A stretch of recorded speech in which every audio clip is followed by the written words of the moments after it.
Titi Robin, laissez venir les notes et laissez venir les mots. Est-ce la même chose?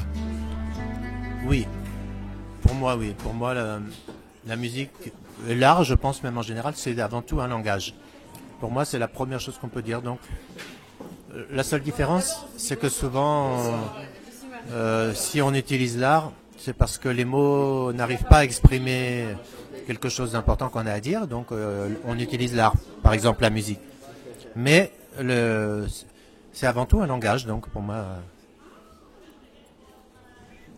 c'est la même chose.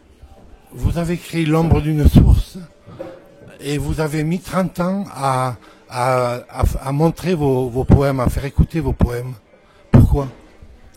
Parce qu'en fait, bon, j'ai travaillé toujours la poésie tout autant que la musique, mais bon, j'étais très exigeant par rapport à mon écriture. Je voulais que la forme soit parfaite. Et je me disais, si j'arrive pas à une forme parfaite, eh ben, je ne le montrerai pas.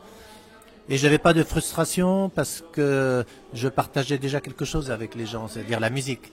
Donc, si j'avais été coécrivain, je pense que ça aurait été difficile j'aurais été frustré de ne pas pouvoir rien partager. Mais là, depuis 30 ans, je partage à travers la musique beaucoup de choses avec les gens. Donc, je me disais, pour mon écriture, eh ben, si un jour j'arrive à un niveau que je souhaite, je partagerai. Sinon, ça restera mon jardin secret.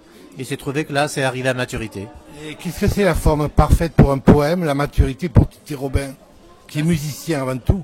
Eh bien, ça veut dire qu'au bout de 30 ans, certains poèmes, ça fait plus de 30 ans que je les ai écrits, je les relis, et puis j'y retouche, et au bout d'un moment, au bout de quelques années, je vois plus un seul mot, une virgule à toucher, et je ressens que c'est la forme parfaite, et que quand plusieurs années après, le texte n'évolue plus, c'est que je sais qu'il me fait je ressens qu'il traduit vraiment ce que je voulais dire, et ben, avec le recul, je sais qu'il est mûr. J'ai eu la chance de vous écouter un peu avant le concert. Vous retouchez vos musiques aussi comme vos poèmes? C'est très différent parce que la musique, on la retouche tous les jours, parce qu'il y a beaucoup d'improvisation. Donc, on remet en question chaque morceau tous les soirs. Par exemple, hier, on a joué à Toulouse, et ce soir, on est à Pau ici, et donc, eh ben, en fonction du public, en fonction de l'ambiance, en fonction aussi, c'est collectif, alors que l'écriture c'est individuel. Donc là, la manière dont Medina Souli va se sentir, ou Habib Mefta, il va se sentir, donc ils vont aussi improviser différemment. Donc là, ce qu'on raconte, ça évolue, ça bouge, et puis on échange directement avec le public. Donc en fonction des réactions, de ce qu'on sent, des réactions du public, eh ben ça change aussi. Donc c'est toujours une surprise, même pour nous, ce qui peut se passer dans un concert. Vous dites que toutes vos créations, qu'elles soient musicales ou poétiques, font partie d'un tout, qu'il n'y a pas de choses séparées. Est-ce que vous pourriez nous parler en quelques mots de ce tout? Ben, c'est vraiment le fait que pour moi, c'est comme si je peignais une seule peinture, et que chaque disque, même mes textes, ce sont des parties de cette toile, et au bout d'un moment, en se reculant, on va s'apercevoir de ce que ça représente, même moi. Et donc, un disque que je fais aujourd'hui, ben, il éclaire un disque que j'ai enregistré il y a 20 ans. Et quand je montre ma poésie aujourd'hui, ben, peut-être que pour des gens, ils vont comprendre aussi mieux ma musique. Parce que c'est la même œuvre pour moi. Comment les lectures influencent vos musiques? Ben, de toute façon, en dehors même du fait que moi j'écrive, la poésie m'a toujours beaucoup inspiré. Donc, il n'y a pas que la poésie, hein, la beauté du monde, l'amour, tout ce qu'on peut vivre, même les déceptions, les douleurs, ça inspire. Les autres artistes aussi. Mais je ne sais pas comment dire. Quand j'improvise, c'est comme quand j'écris la poésie. Je ressens le même. Je cherche la bonne note pour exprimer ce que je ressens, de la même manière que quand je suis devant la feuille blanche, je cherche le mot juste pour exprimer ce que je ressens, de la même manière. Qu'est-ce qui vous a fait à un moment donné partir, quitter la France, aller vers la rencontre, même si dans votre premier groupe, il y avait des gens de partout. Qu'est-ce qui vous a fait partir? Quel a été le déclencheur? En fait, non. En réalité, c'est vrai que souvent on me demande ça, mais en réalité non, parce que ces cultures-là, je les ai rencontrées en France. Donc en fait, pour moi, c'est ma France. les cultures gitanes et orientales, je les ai rencontrées dans ma France, à moi, donc j'ai grandi avec ça autour de moi. Ensuite, j'ai beaucoup voyagé, bien sûr, mais mon style, il existait au moment avant que je voyage. Et donc, ça fait partie vraiment de mon vécu, de mon expérience de la France. Une France parfois souterraine, parfois pas reconnue. Mais c'est vrai que mon premier public et mes premiers compagnons sur scène étaient de culture gitane ou orientale. Et donc, ça fait partie vraiment de... J'ai grandi, je me suis construit à partir de ça. Un musicien occidental avec cette part gitane et orientale de l'Occident qui existe. Et je me suis construit comme ça. Donc c'est pas une rencontre de l'autre. Non, voilà, ça fait partie de mon identité. C'est pas du tout une rencontre de l'autre, comme on pourrait dire. Au contraire, c'est ma base. Moi, je parle plus du côté voyage. Qu'est-ce qui fait qu'on se casse, quoi? Mais moi, je me suis pas cassé, en fait, même quand je voyage beaucoup, parce que je suis musicien, mais les gens avec qui je vais bien m'entendre, même quand c'est à l'autre bout du monde, c'est parce que je me sens intime avec eux, ça veut dire qu'ils me rappellent quelque chose de la source. Donc, je pense que les gens avec qui je me sens le mieux, vraiment en confiance, même si c'est en Inde par exemple, eh ben, ça me renvoie à mon enfance à moi, quand on grandissait au coin du feu, la mère elle préparait le feu le matin pour qu'on ait chaud, et voilà. Et puis c'était des choses très simples qui nous rendaient heureux, et ces choses-là, ben, je peux les retrouver à l'autre bout du monde, mais le sentiment il est le même. Et les gens avec qui je joue, c'est des gens avec qui je me sens en intimité. C'est pas des gens, je cherche pas la différence. Des fois, il y a un malentendu parce que les gens ils pensent que je vais chercher l'exotisme, la différence, mais en réalité non. Moi, je suis à la recherche des gens qui ressentent comme moi les choses, avec qui je peux partager ça. Titi Robin, je vous remercie. Merci beaucoup.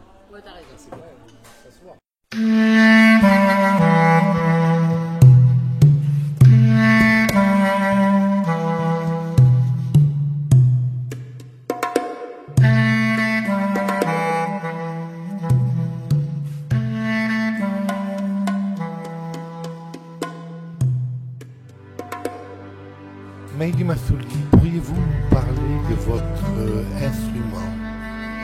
Bonsoir, je m'appelle Mehdi Nassouli. Je suis né à Taroudante, c'est dans le sud du Maroc, et je vis à Agadir. Et du coup, je viens d'une confrérie qui s'appelle les Gnawa. Et je joue l'instrument qui s'appelle le gembri. C'est un instrument fait à 3 cordes. Et c'est un instrument fabriqué par du bois et la peau de chameau. Et les cordes sont des boyaux, c'est les intestins de chèvre. Et du coup, le gnawa, on utilise cet instrument pour faire les cérémonies gnawa spirituelles. Cérémonie spirituelle. Est-ce que vous pourriez me dire qu'est-ce que c'est qu'un ma'alem? Un ma'alem, en fait, c'est... pour moi, en fait, ma vision, un ma'alem, c'est quelque chose, en fait, c'est une question d'âge, en fait, déjà. Et en fait, un ma'alem, il suffit pas de comprendre tout le répertoire gnawa musicalement, mais spirituellement aussi. C'est ça le ma'alem, en fait. Et c'est le ma'alem, c'est lui qui joue le hajouj dans la lila et qui connaît vraiment le rituel de la lila et qui fait la cérémonie sincère, quoi. C'est un maître, on dirait en Occident, un maître. Ouais, c'est un maître griot. Ça veut dire un maître sans école, quoi. C'est un maître griot traditionnel. Et vous ne pouvez pas séparer la musique de la spiritualité? Ouais, parce qu'en fait, la musique, des fois, on a en fait... la musique, pour moi, c'est 3 choses. C'est le rythme qui fait bouger le corps, les mélodies qui font toucher les sentiments, et les paroles qui font la tension du cerveau. Et du coup, tout ça, ces trucs-là, c'est des choses invisibles. Et du coup, la musique, malgré sa langue, malgré ses origines, la musique en général, c'est vraiment le seul endroit où toute l'humanité peut se rencontrer.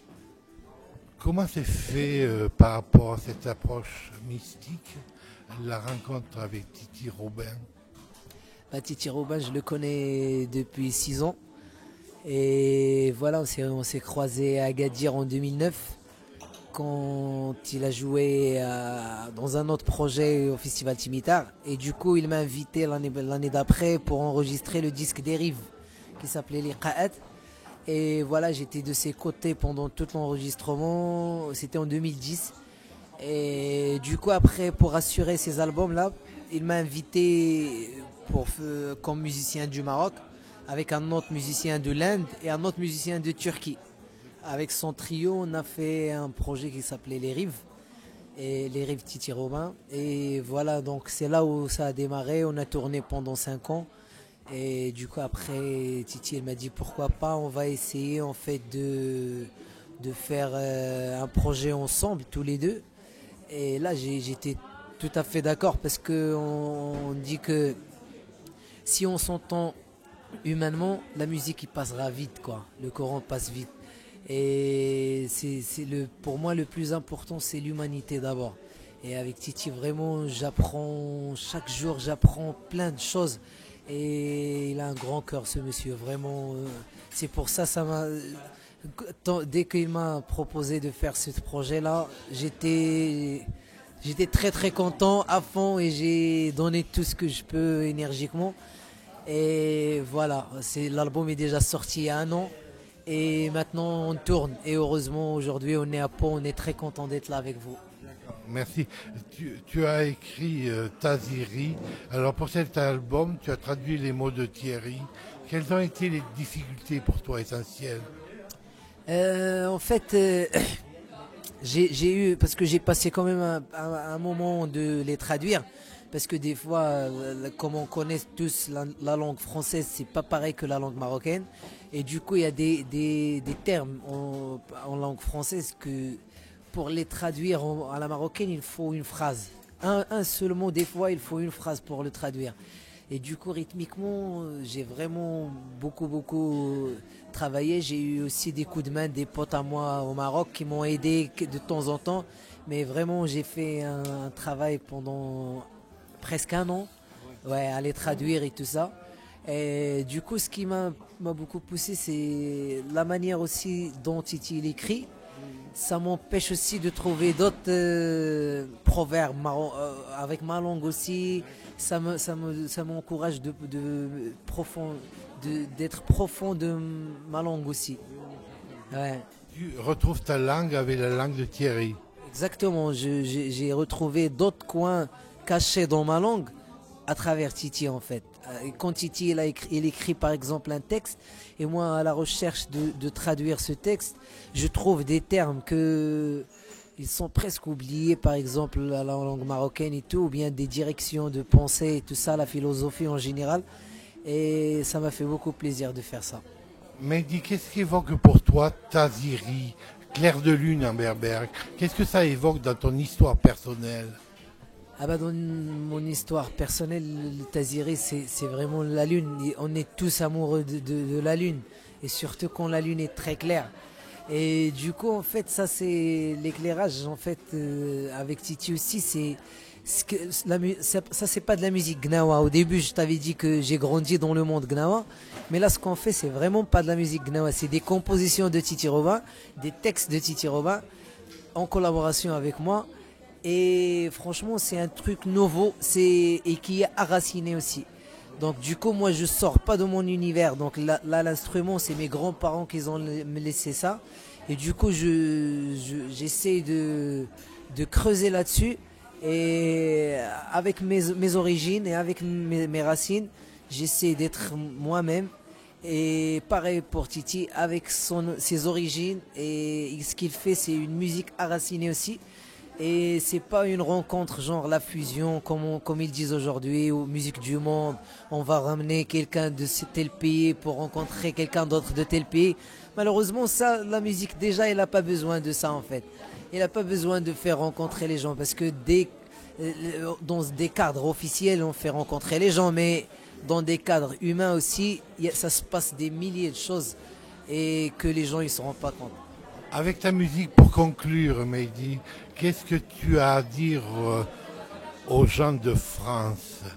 Avec la musique, en fait, avec ce que je fais musicalement, et avec Titi, je vais dire que vraiment, avant tout ce qu'on vit, ce qu'on véhicule aujourd'hui. Il y a des choses de l'humanité entre nous et entre tout l'humain en général dans cette planète. Et il ne faut pas oublier ça en fait, parce que c'est ça le très important.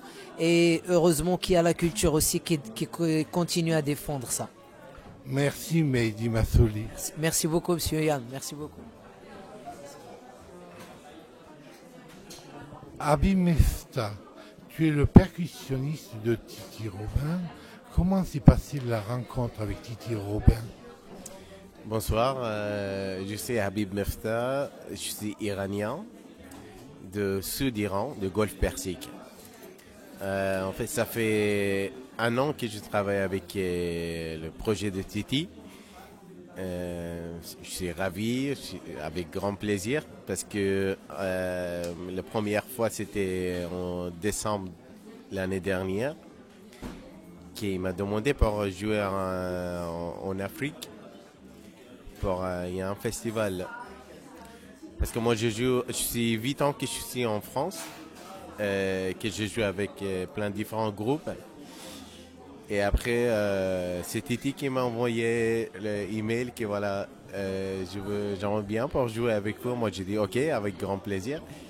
Et après ce concert, il m'a demandé pour tourner avec Taziri pour l'année prochaine, 2015 et maintenant qu'on a 2016. Voilà, ça fait 1 an qu'on joue ensemble. Est-ce que tu pourrais définir ton rôle dans le trio en tant que percussionniste? En fait, nous, il y a des morceaux qu'on a joués, le morceau qui est fixe dans l'album, que c'est pas moi qui j'ai joué dans l'album, c'est Zé Louis, qui est le percussionniste, qui ça fait longtemps qu'il travaille avec Titi. Il est mon ami aussi, mais maintenant, dans le concert, on joue le même morceau qui ça existe dans l'album. Et il y a quelques morceaux qui ça n'existe pas dans cet album. Ça vient de, en fait, l'expérience de nous travail. Par exemple, moi, je ramène mon côté musique qui vient du sud d'Iran. Parce que le sud d'Iran, la musique, ça n'a rien à voir de musique iranienne. Le sud d'Iran, il y a 300 ans avant, 200 ans avant, il y avait beaucoup d'Arabes, beaucoup d'Indiens, beaucoup d'Africains qui ont émigré chez nous. Et pour ça que notre culture, notre musique, c'est très proche de musique arabe et africaine. Et mon set de percussion aussi, c'est très oriental, c'est très africain, c'est pas iranien du tout. Pour ça que c'est très facile en fait pour jouer dans ce projet avec Titi, parce que c'est pas très loin. Pour ça que moi pour moi c'est très facile pour adapter mon culture avec le culture de Titi Robin. Il est très ouvert à ta musique, à ta rythmique. Oui, c'est trop ouvert. Pour ça que j'aime beaucoup. Parce que quand il y a des fois qu'on arrive sur scène, il y a des choses qu'on fixe avant le concert, mais il y a des choses qui s'arrivent dans le concert. Habib, comment tu as appris le français? Dans la rue. Raconte un peu. Oui, parce qu'en fait, j'ai très bon l'oreille. Pour ça, quand j'écoute, j'ai appris comme ça. J'ai pas y aller à l'école pour apprendre le français. C'est juste comme ça, en fait. Mais avant, j'avais travaillé avec une compagnie de danse qui s'appelle Montalvo Hervio. C'est une compagnie de danse très connue en français. Je travaille avec eux depuis 3 ans. Et après, je retournais en Iran en 2005. Et je restais 3 ans. Et après, je revenais ici en 2008 pour rester pour peut-être toute la vie. Peut-être toute la vie, tu es amoureux? J'adore, ouais. Pourquoi? Parce qu'en fait, ici, je suis libre. Ici, je peux faire comme je veux. Mais en Iran, comme vous savez, en fait, en Iran, il y a... Même pour nous, pour notre culture, pour présenter notre culture, notre musique, on n'est pas ouvert, en fait. Mais ici, je suis ouvert. Je peux faire qu'est-ce que je veux. pour ça que j'aime beaucoup. Pour ça que je pense que je veux rester ici parce que maintenant ma famille, et, ma femme, mon fils, ils sont là avec moi et mon fils il va grandir ici. Pour ça que je pense que je vais rester toute la vie ici. Bienvenue Habib et merci. Merci à vous aussi.